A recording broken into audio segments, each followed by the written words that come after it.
이 새벽에 저와 함께 사도신경 하심으로 2020년 고난주간 특별 새벽기도에 토요일 하나님 앞에 올리도록 하겠습니다. 사도신경으로 우리의 신앙을 고백합니다. 나는 전능하신 아버지 하나님 천지의 창조주를 믿습니다. 나는 그의 유일하신 아들 우리 주 예수 그리스도를 믿습니다.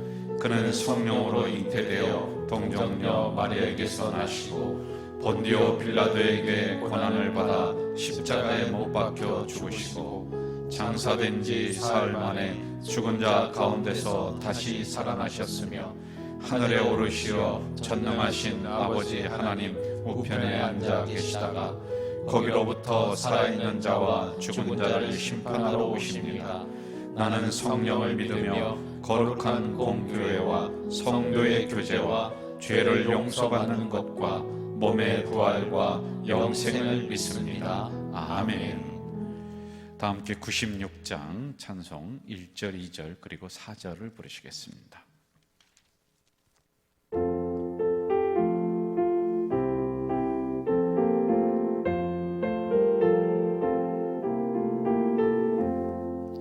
예수님은 누구신가? 우는 자의 위로와 없는 자의 풍성이며 전한 자의 높음과 잡힌 자의 노임되고 우리 기쁨 되시네. 예수님은 누구신가? 약한 자의 강함과 눈먼 자의 빛이시며 병든 자의 고침과 죽은 자의 부활되고 우리 생명 되시네. 예수님은 누구신가? 온 교회의 머리와 온 세상을 구주시며 모든 왕의 왕이요 심판하실 주님 되고 우리 영광 되시네. 이 새벽에 저와 함께 고난주간 특별 새벽기도에 토요일 함께 묵상하는 우리 가족 공동체 여러분에게 두 가지 기도 제목을 제가 드리도록 하겠습니다. 있는 자리에서 간절한 마음으로 기도해 주시면 되겠습니다.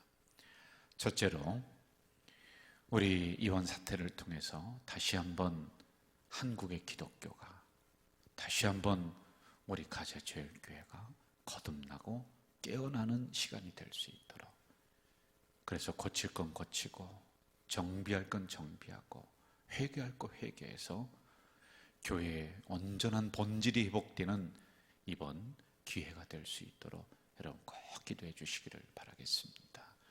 그리고 두 번째, 이 고난주간을 지나는 우리 가족 공동체를 위해서 기도해 주십시오.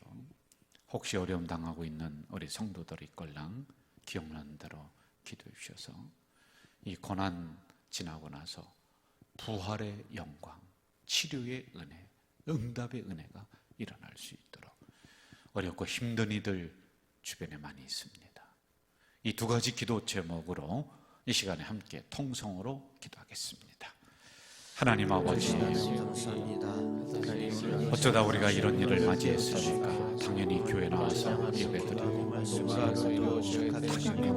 하나님 앞에 영광 올려야 되겠는데, 아버지 하나님, 이러한 사태가 우리에게 그저 흘러가는 사태가 아니라 다시 한번 우리를 점검하게 하시고 우리 한국 기독교가 깨어나고 회개하는 기간이 될 수 있도록, 우리 가자제일교회가 다시 한번 회개하고 깨어나는 기간이 될 수 있도록 주여 도와주시옵소서. 아버지 하나님여 간절히 기도합니다. 우리 가자 공동체 고난 겪는 수많은 백성들이 있습니다. 주님 십자가의 죽으심으로 말미암아 무덤에 묻히셨던 것처럼 캄캄한 어둠의 상황 속에 있는 주의 자녀들이 싸우니 주여 그들에게 부활의 빛을 내려 주시옵소서, 응답의 빛을 내려 주시옵소서, 치료의 은혜를 내려 주시옵소서. 아버지 하나님, 이 새벽에 약한 저희들을 깨우셨습니다. 이 종을 세우셨습니다. 말씀하시옵소서. 종을 사용해 주시옵소서. 예수님의 이름으로 기도하옵나이다. 아멘. 이 새벽에 우리에게 주시는 하나님의 말씀은 요한복음 20장 11절에서 19절입니다. 요한복음 20장 11절에서 19절 말씀입니다. 제가 가진 신약성경 183쪽에 있습니다. 우리 한 절씩 교독하도록 하겠습니다. 마리아는 무덤 밖에 서서 울고 있더니 울면서 구부려 무덤 안을 들여다보니 흰옷 입은 두 천사가 예수의 시체 뉘었던 곳에 하나는 머리편에 하나는 발편에 앉았더라. 천사들이 이르되 여자여 어찌하여 우느냐 이르되 사람들이 내 주님을 옮겨다가 어디 두었는지 내가 알지 못함이니이다.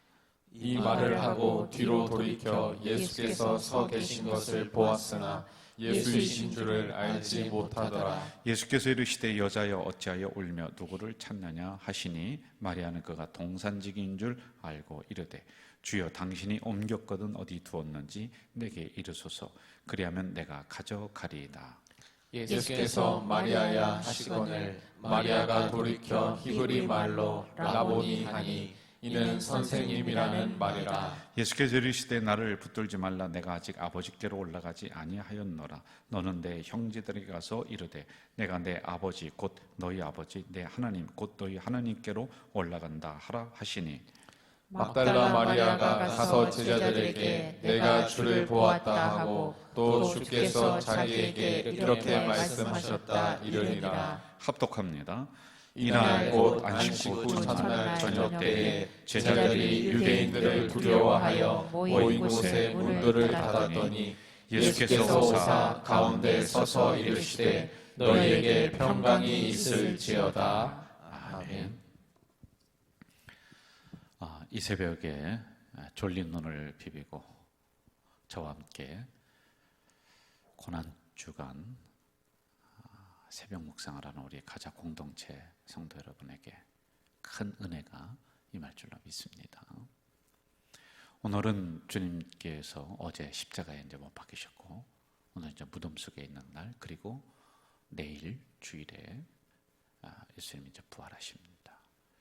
오늘의 말씀의 초점은 부활에 대한 부분을 우리가 좀 보려고 합니다. 물론 토요일에는 잠잠하게 무덤 속에 계셨지만 거기에 대한 의미도 굉장히 큽니다. 이제 무덤의 문을 박차고 나오시는데 결국에는 우리는 십자가의 고난을 통과해서 부활에 이르는 그런 신앙이어야 돼요. 사실은 성탄절보다 모든 절기보다 가장 중요한 게 부활절 절기이거든요. 그런데 안타깝게도 우리가 함께 모여서 부활절의 그 기쁨을 함께 나누지 못합니다. 많은 사람들이 세계적으로 볼 때도 뭐 이제 수만 명이 죽을 것 같고 지금도 그렇게 죽어나가는데 이 부활절에 모여서 할렐루야 하면서 하나님을 막 찬미하기에 좀 죄송스러운 부분이 있는 거예요. 그래서 이번 부활절은 왠지 모르게 좀 마음이 무거운 부활절 같기도 하고 그런 생각이 이렇게 듭니다. 우리가 하나님을 찬미하며 뭐 그냥 온 찬양대가 일어나서 기쁨의 찬양을 드리지는 못하지만은 이 부활의 신앙은 우리 기독교인이 가져야 될 가장 중요한 신앙이거든요. 어두움을 이기는 신앙, 그래서 빛으로 나가는 신앙, 무덤의 문을 열고 밖으로 나가는 신앙, 죽었던 사람이 살아나는 신앙, 결국은 이거란 말입니다. 그런데 그래서 우리가 중요하게 봐야 될 부분들이 있어요, 여러분. 우리는 항상 영광만을 생각하는데 그러면 안 되죠. 그 뒤에 있는 십자가를 꼭 생각해야 돼요. 우리가 일주일 동안 그 예수님의 발자취를 계속 따라왔지 않습니까? 이 고난을 우리가 통과해서 부활에 이르르는 거란 말입니다. 이번에 성지순례를 우리가 갔다 왔습니다. 알맞은 시점에 우리 성도님들에게 또 영상을 통해서 보고도 해드리고 그러려니 하루빨리 오리라고 생각을 해요. 그런데 가나안 땅은 반드시 이 사막과 같은 그 광야를 통과해야지 되는 거예요. 근데 우리는 이거 건너뛰고 싶은데 그럴 수가 없는 거란 말입니다. 그러나 결국에는 마지막에는 부활로 나가야 되는 거예요. 다시 일어섬으로, 다시 희망으로. 저는 이번 이러한 어려운 부분도 우리가 어려운 부분이 어려움으로 끝나고 이게 평생 간다면 도대체 우리가 어떻게 살 수 있겠습니까? 아닙니다. 반드시 지나가리라.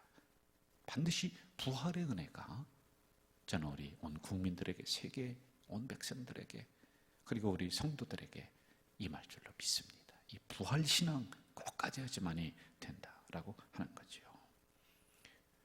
자, 오늘의 초점은 예수님이 부활을 하셔서 한 여인과 만나는 사건에 이제 초점을 이렇게 두도록 하겠습니다. 우리 11절을 한번 좀 볼까요? 11절입니다.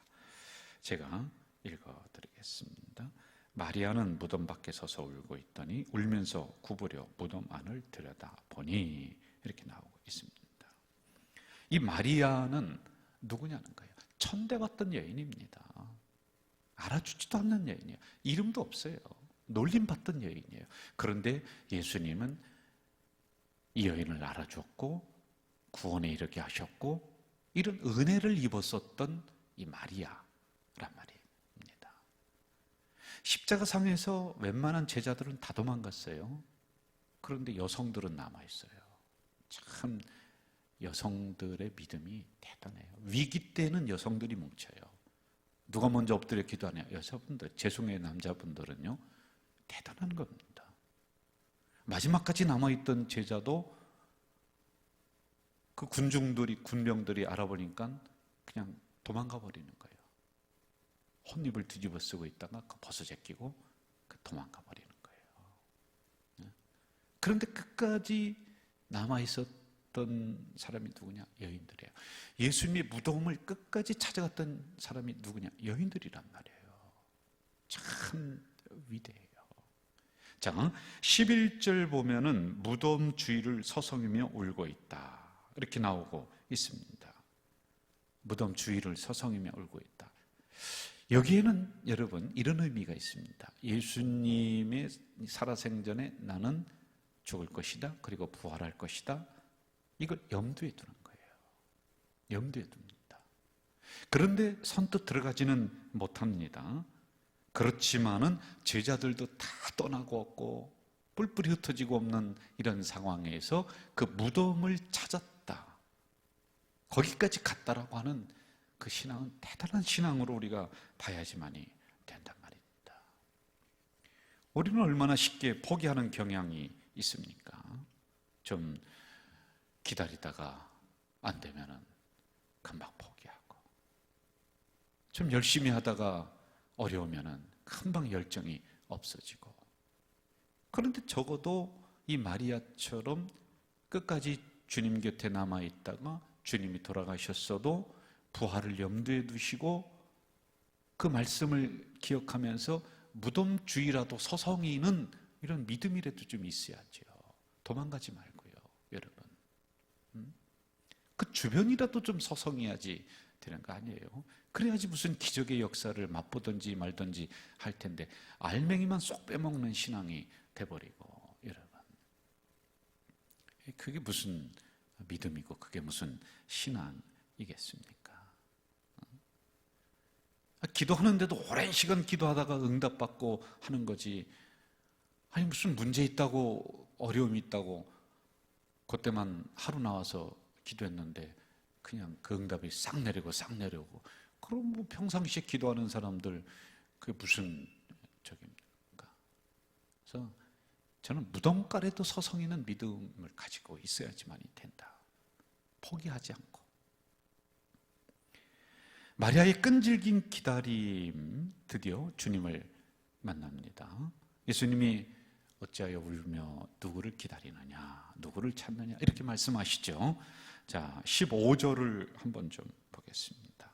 15절 제가 읽어드릴게요. 예수께서 이르시되 여자여 어찌하며 울며 누구를 찾느냐 하시니 마리아는 그가 동산직인 줄 알고 이렇게 나오고 있습니다.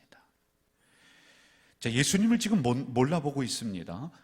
제가 앞부분에 얘기했지만 이 마리아는 예수님에게 큰 은혜를 받았던 여인입니다. 예수님 잘 알죠. 그러니 끝까지 무덤 주위에 서성이는 그런 여인 아닙니까? 그런데 부활하신 예수님이 나타나셔서 누구를 찾느냐? 이 마리아는 예수님을 몰라보고 동산직인 줄 알았더라. 이렇게 나옵니다. 물론 여기에는 뭐 신학적으로 뭐 몸이 변형이 됐다 어쨌다 이런 해석이 많이 있을 수도 있습니다. 또는 뭐 마리아가 정신이 뭐 있다 없다, 뭐 경황이 있다 없다, 뭐 그럴 수도 있었을 것입니다. 그런데 제가 보고자 하는 초점은 그게 아니에요. 뭐 경황이 있든지 없든지, 뭐 신학적으로 몸이 변형이 됐다 어쩐지 그것보다는 언제 이 마리아가 예수님을 알아봤느냐라고 하는 겁니다. 16절로 한번 가볼까요? 16절 같이 한번 읽어봅시다. 16절 시작. 예수께서 마리아야 하시거늘 마리아가 돌이켜 히브리 말로 라보니 하시니 이는 선생님이라. 라보니 랍비. 여러분 보세요. 지금 예수님을 몰라봅니다. 그런데 언제 알아보느냐 하면은 예수님이 마리아야 하고 불러주시니까 그때서야 이 마리아가 예수인 줄 알았다. 랍비요, 선생님이요. 저는 여기에 큰 의미를 제가 두고 있는 것입니다. 이 속에 주님의 사랑이 담겨 있습니다. 다른 사람들은 이 여인을 보고 놀리고 창녀라고 하고 저주받은 인생이라고 하고 이름도 없는 여인이었어요. 그러나 우리 주님은 이 여인에게 다가가서 평상시에 은혜를 주셨고 이름을 불러주셨습니다. 경황 없는 중에다 할지라도 주님이 그의 이름을 불러주었을 때 비로소 이 마리아는 예수님을 알아본다. 왜? 이렇게 자기의 이름을 구체적으로 불러줄 수 있는 분은 딱 한 분, 이렇게 자기를 알아줄 수 있는 분은 딱 한 분, 그분뿐이 없거든요. 이거를 우리가 발견을 해내야지만이 됩니다. 우리 아무런 가능성 없고 정말 강도처럼 십자가상에서 죽을 수밖에 없는 인생이었고 실패한 인생이었고 그러한 우리들에게 다가오셔서 구원을 베풀어 주셨던 분, 나를 위해 십자가에 은혜를 베풀어 주셨던 분, 나를 알아주셨던 분, 내 실패 현장에 찾아오셔서 내 손을 붙잡아 주셨던 분, 그게 누굽니까? 예수님입니다. 그렇게 나를 불러주고 나를 대해줄 분은 세상에 아무도 없습니다. 딱 한 분, 예수 그리스도. 그래서 마리아야 라고 하는 이 이름 속에는 주님의 놀라운 은혜와 사랑이 담겨져 있다는 것입니다. 저는 이 새벽에 저와 함께 묵상을 하는 우리 가자 공동체 여러분, 과연 이 세상에 누가 여러분들을 끝까지 붙잡고 동행할 수가 있습니까? 부부는 무촌이에요. 무촌이라는 것은 뭐냐? 천수가 없다는 거예요. 천수가 없다는 것은 헤어지면 끝이라는 거예요. 여러분, 형제, 참 위기 상황과 어려운 상황에서는 형제들도 자기 먼저 생각하고 자기 새끼 생각하는 게 이게 인간의 본능이에요. 짐승의 본능이에요. 어쩔 수가 없어요. 부모도 사실은 안 돼요. 여러분, 어느 시점 되면 부모도 다 떠납니다. 다 돌아가시는 거예요. 친구도요. 아무리 새끼손가락 걸고 우리 우정 변치 말자. 저 10대 때 그런 친구들 얼마나 많았는데 지금 만나지도 않고 이름도 몰라요. 안 해요. 여러분, 우리가 인생길을 걸어갈 때 내 이름을 불러주시면서 나에게 다가오셔서 나를 알아주시고 인정해 주실 분은 누구냐?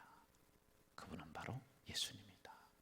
마리아야 라고 하는 이 단어 속에 이 의미가 담겨져 있는 거란 말입니다.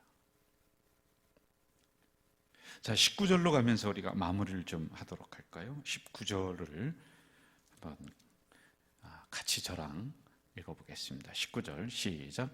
이날 곧 안식 후 첫날 저녁 때에 제자들이 유대인들을 두려워하여 모인 곳의 문을 닫았더니 예수께서 오사 가운데 서서 이르시되 너에게 평강이 있을지어다. 평강이 있을지어다. 평강이 있을지어다. 여러분, 부활의 신앙으로 나가는 사람은 바로 이런 사람이에요. 걱정 가운데 있어도 평강이 더 내 마음 중심을 차지하는 거예요. 부활의 주님은 우리에게 불안을 주고 걱정을 주고 근심을 주는 게 아니라 평안을 줘요. 샬롬을 줘요. 평강을 주시는 겁니다. 해결을 주시고 응답을 주시는 거란 말입니다. 요즘 얼마나 이런저런 상황 때문에 걱정이 많습니까? 부활의 주님이 여러분들 인생 속으로 다가오시고 여러분들 삶 속으로 다가오시고 가정 속으로 다가오시고 들어오셔서 두려워하지 말고 불안해하지 말라. 평강이 있을지어다. 평강이 있을지어다. 이러한 부활의 주님의 은혜가 우리 공동체에게 그리고 이 나라의 백성들에게 임하기를 주 이름으로 축원합니다. 전능하신 아버지 하나님, 어쩌다가 우리가 이런 날을 맞이했는지 참 모르겠습니다. 캄캄한 중에 불안에 떨며 보내는 상황입니다. 그러나 무덤을 박차고 어둠을 박차고 승리로 나오신 환한 부활의 빛으로 나오신 주님을 믿사오니 이러한 어둠의 상황도 부활의 주님의 능력으로 물리쳐 주셔서 결국에는 승리하는 우리 모든 대한민국 세계 백성들이 될 수 있도록 인도해 주시옵소서. 부활의 주님을 믿습니다. 부활의 주님은 나를 알아주시고 인정해 주시고 동행해 주시는 그 주님이요, 부활의 주님은 나에게 다시 한번 희망을 주시는 주님, 평강을 주시는 주님인 줄로 믿습니다. 그 부활의 주님이 우리 가족 공동체 모든 식구들 위에 임재해 주시옵소서. 예수님의 이름으로 기도하옵나이다. 아멘. 주기도문으로 오늘 새벽 기도회를 마치도록 하겠습니다. 하늘에 계신 우리 아버지, 아버지의 이름을 거룩하게 하시며 아버지의 나라가 오게 하시며 아버지의 뜻이 하늘에서와 같이 땅에서도 이루어지게 하소서. 오늘 우리에게 일용할 양식을 주시고 우리가 우리에게 잘못한 사람을 용서하여 준 것 같이 우리 죄를 용서하여 주시고 우리를 시험에 빠지지 않게 하시고 악에서 구하소서. 나라와 권능과 영광이 영원히 아버지의 것입니다. 아멘.